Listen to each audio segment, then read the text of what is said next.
Hey up guys, what's going on and welcome back to Tenerife where we've got a Champions League group stage encounter with Liverpool. You missed our encounter with Liverpool in the Club World Championship recently. It wasn't something to write home about. Hopefully this one will be. See you in a moment.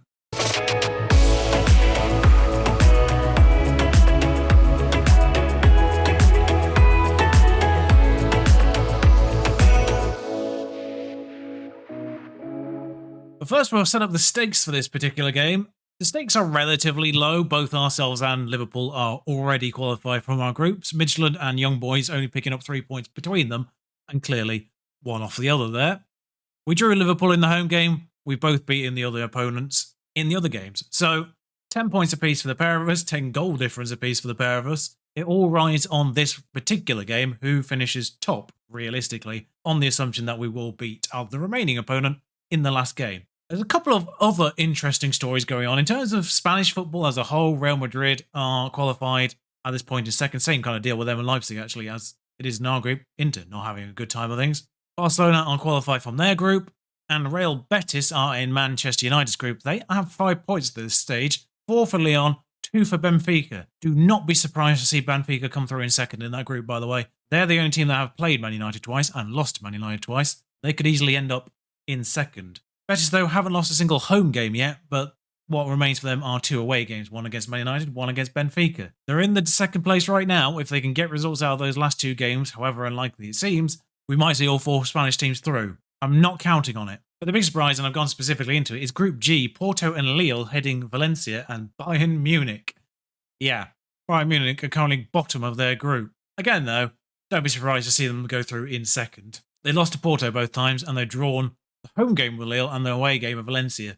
I can still see them getting through. Meanwhile, Juventus took being the only European side not to get out of their group in the Club World Championship very much personally. 4 wins from 4, beat Salzburg 10-0. But times at Tenerife as a whole have been largely quite fun since we last met, which of course 3-0 against Real Madrid. Draws with Atletico away and Liverpool at home maybe sort of recalculate things a smidgen, but then we won 8 games in a row. Clean sheets in the last 6 of them, and then we drew with San Sebastian, who are second, but that's not as bad a result as it looks. 0-0, although it is at home. But we did beat Barcelona, crucially beat Barcelona, so we have the head-to-head on them at the moment, of course. Another game to go with them. Our group stage has gone fine. We beat Midtjylland 5-0 away from home with a second-string side, so God knows what's going to happen in the home game when you factor in the fact that Young Boys 1-0 away, 5-1 at home.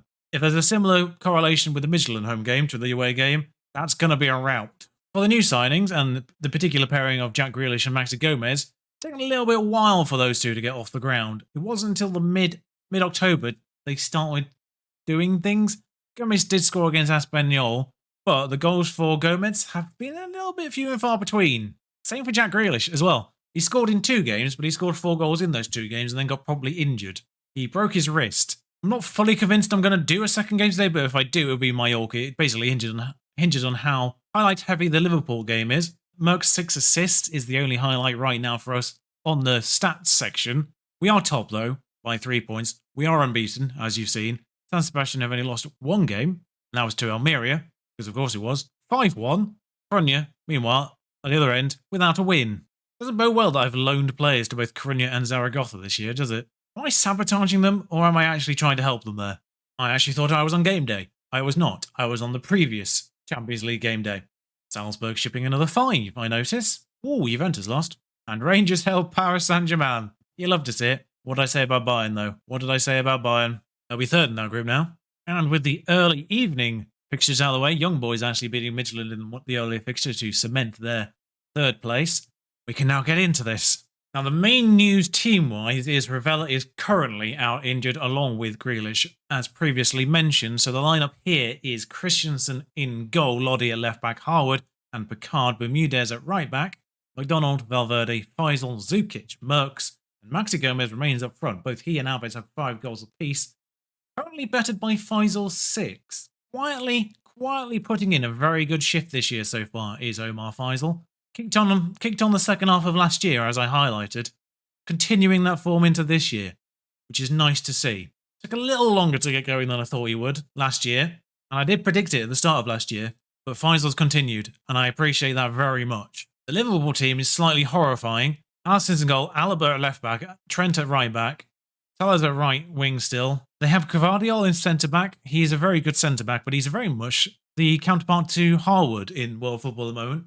He's a centre-back who's also a left-back. So is Alaba, actually, of course, next to him now. But we appear to be hoarding all the centre left-backs ourselves in Liverpool right now. He's a player that I considered signing myself, but because of the presence of Harwood operating in essentially exactly the same way, I decided against it and Liverpool snapped him up instead. So keep an eye on Gvardiol. That's an irritatingly good move, which thankfully is missed by Madueke, who I don't recognise all that much. I know he's a real person. Bought this year by Liverpool, 45 million. Looks like he might be a rotation. 3 stars, doesn't like big games, squad player, yeah. So is there some big team news for Liverpool? They got key players missing as well. Apparently Erling Haaland needs a rest, but it's Erling Haaland, so he isn't being. Andrew Robertson's still there, just injured. That's why Alaba's starting at left back, although looking at the ability line, Jesus wept. Van Dijk at 34, still 4 stars, not starting. Mane at 33, still there. Listed as an important player, maybe the starter ahead of Madueke normally, but Pep's the manager, in case you're wondering. He and Klopp swapped over. I mean, much like the first one so far, it's not a lot going on. You could say the first one was 0-0 at Tenerife, so it wasn't exactly a thrill ride. And so far, so similar. Benfica beating Betis, I noticed in the background as well. That prediction's coming true so far. Christensen, gathers the ball. It's raining in Liverpool. Welcome to England, Tenerife. You know, we've beaten Real Madrid, we've beaten Barcelona. But can we do it in a cold, rainy night in Liverpool? Lee Kangin, Alexander-Arnold. We've got all the hyphenated names so far. Locatelli, Madueke, Haaland, Rice. That one's somewhat shorter. Trent. I mean, Rice is actually the sort of the natural follow-on from Henderson, isn't it? He's very much in the Henderson mould. So if Henderson's going to, start getting on in years, we're 6 years into the game, Rice is the natural person you get to replace him. Madueke scored. That's fine. It's first v second. That's all this is all about. Who finishes first? Who finishes second? I mean, they could always mess up on the final leg, you never know, but unlikely. And head-to-head would go against us in that situation, I think, anyway. So I'm not sure. I think being first is definitely an advantage this year. I think the people in second are notably weaker than the teams in first this year, except for the Arsenal-Dortmund group. I mean, 2 shots on target apiece. We can probably count ourselves slightly unlucky to be behind here. Not a lot of high-quality chances for either side. They've just put 1 in, and we haven't. Yeah, Benfica are now second in their group with winning 1 game. Told you that might happen. Lee Kangin's been moved further back. I didn't see who came on there. Lodi whips the ball in. I say whips the ball in, just Gvardiol's there. Guard gathers. He had a brief injury as well. Harwood. We've had a fair few notable first-team injuries this season so far, so the fact we're unbeaten in all competitions up to... Oh, Zukic has been injured at some point. Didn't notice that. There's Merckx. There's the equaliser. Bam! Maxi Gomez with the assist. Hugo Merckx with the goal. And Maxi and Merckx combined for this equaliser. Zukic, injured, didn't even notice that down there. He's on a 6.2 and he's knackered. First time, left foot, Merckx. Wow. Inside winger. That's how that works. Inverted winger. That's the term. Batuan core. So, effectively, I've lucked out a little bit by not moving one of my left-sided wingers on, because Grealish's injury means I still have 2. McDonald a bit tired, not having his best game. Merckx is tired, but always a driving force. Batuan goes super close there. He's offside. He was basically in the goal. Antos coming on for McDonald, who's been quite good this year, actually, so far, in the appearances he's had. And we get head-to-head if this stays 1-1, because we've got an away goal on them. See, now I've got a decision, because Faisal's tired, and he's angry because he's Faisal. Lodi's on a 6.4 and he's booked. Valverde's on a 6.5. I don't really have any more defensive midfielders to bring on. But there are replacements for Faisal and Lodi on the bench. They've just moved Madueke over. Norio's coming on for the last bit. The booking worries me. I kind of want to keep Valverde on. I kind of want him getting booked so he misses out on the last game. Salah and Madueke swapping over is an inexplicable choice. I don't know why they've done that. And they put him back again. Late corner, Merckx to win it. Harwood. I didn't see it happen. It happened so fast. I think it hit a bar and came straight down and then got hoofed out. Batuan tackled by Vlasic. And 4 minutes added on. My assistant's telling me to make a change. I've used all 3 subs. He's an idiot.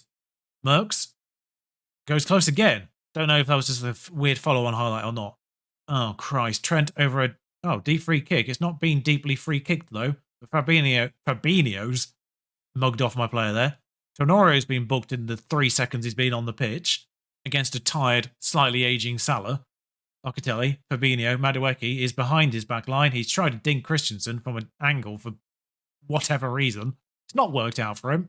Meanwhile, I do notice Inter in the back have smashed Red Star to maintain some dignity in their group. 1-1. And we go top on goal difference. So the last game will matter. Just make sure we win it. 1-1 away at Liverpool is actually a good result, realistically. If we'd done 0-0 and 1-1 in the groups in the knockout stages, then we'd be through.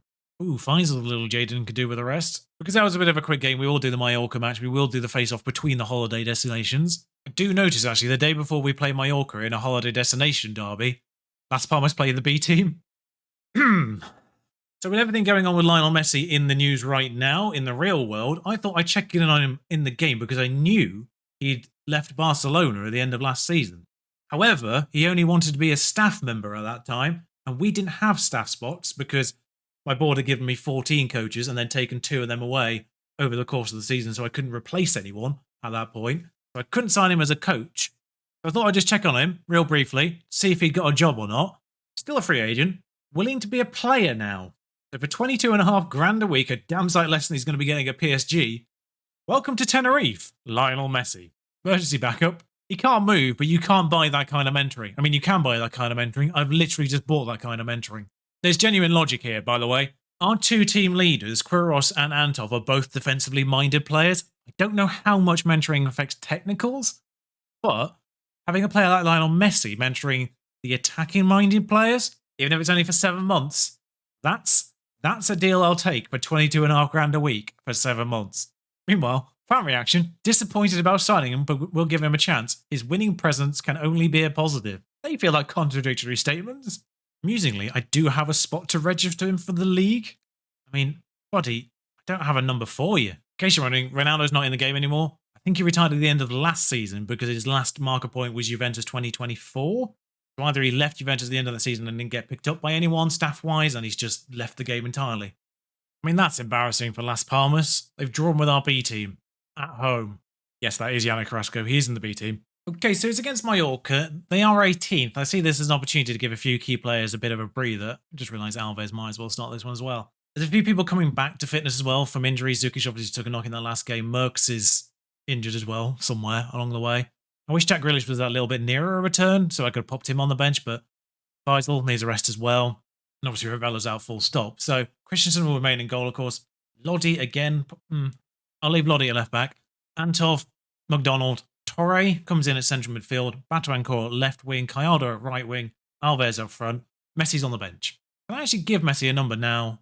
I have to give him 25 because Marcus Gerardo Garcia hasn't played a game for us in the first team. There's 3 names there on that right-hand side. I'm very surprised they're playing at Mallorca. Okay, different Waguay to the one I was thinking of, but Quincy Promes and Musa Marega. Aston Villa's Gilbert as well, I noticed on the bench. As it ticked off there. Didn't do a proper team talk. That's my bad. New gen Waguay, that's why. Yes, this is a little bit experimental, this team. It's just a bunch of people you don't normally see, so enjoy the rare occurrences of seeing a couple of these people play. Quiros kicked off about not playing football in between the 2 games, which is why he's in the team, because the first time someone's kicked off about not playing football, and when I've talked to them, they haven't backed off immediately. It's the first time that's happened. Antov keeps kicking off. He recently came to me saying he doesn't think he's good enough anymore, which is annoying because he and Quiros are my enforcers. When literally anybody other than those 2 have a problem, I just set them on him and it's fixed. Marega scored. I've got an open door here at Tenerife, but I have 2 bouncers. They're called Antov and Quiros. How does Marega get through here? I know Marega is all physicals and no technicals. He's like the striker version of Tarek Lamptey. But he's got to be getting on a bit now. Lodi has just been a little bit slow to get in line with everyone else. He is a wide target man. In other physicals, the job tough. He's not just all mentals, actually. He's got very good mentals. Cardo to McDonald, hoofed forward. No one's really there. Alves is 5'6". I don't know why you've tried that. Bloom to Barocco. Ramirez heads down to Pablo. Antov. Off the back of being... Oh, Alves has done something. He's done something very nice. Antov with the assist, showing that he does indeed have what it takes to play for this team. By what he's recently said to me, he is good enough. Alves. I mean, this is filth. Just filth. He's mugged that keeper right off.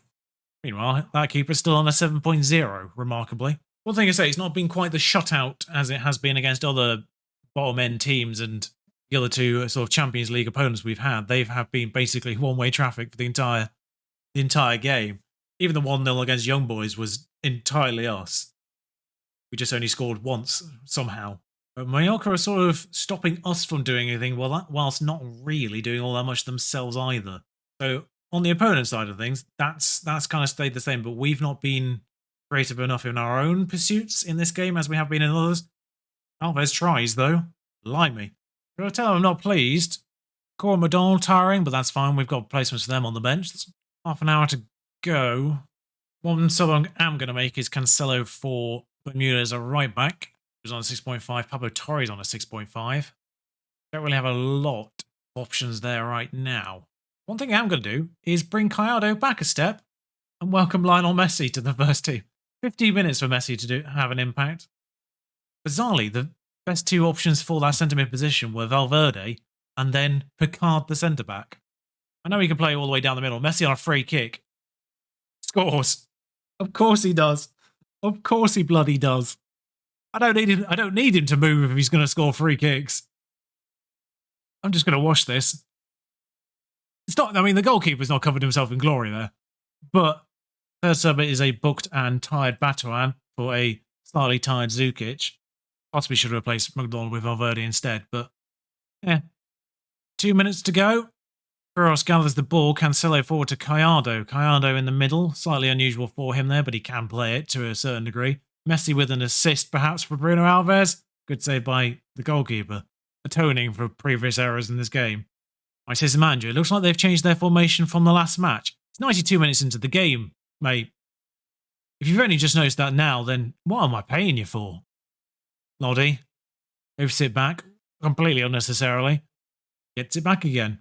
Forward to Zukic. I don't think this is an actual highlight, by the way, but we'll go through it regardless. There's Lodi on the overlap. You never know. Lodi. He's against the defender. It's a corner. We're probably going to see this part of the highlight as well. Zukic to put it in. Queiroz is there. Oh, he scored. It was a highlight. Queiroz has scored. It's 3-1, and that now looks like that's signed, sealed, and fully delivered. I wasn't expecting anything from this, but with both the centre-backs now on corners at the near post, not having a striker there, we are getting a little bit more results on those corners. But on the score sheet, young man Bruno Alves, who is now 19, his birthday is in the summer, as I guessed previously. Yeah, 19-year-old Bruno Alves is going to learn from the other goal scorer, Lionel Messi, going forward. I think I might be actually taking Bruno Alves out of Queiroz' mentoring group into Messi's. It's all linked today, the goal scorers. Alves might be in Antov's. In terms of when I'll see you again, I am half tempted by the Super Cup in January. But might be a case of just ploughing on again.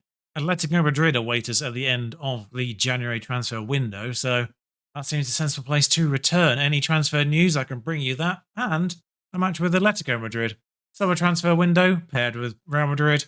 January transfer window paired with Atletico Madrid. Funny how these things work out at times.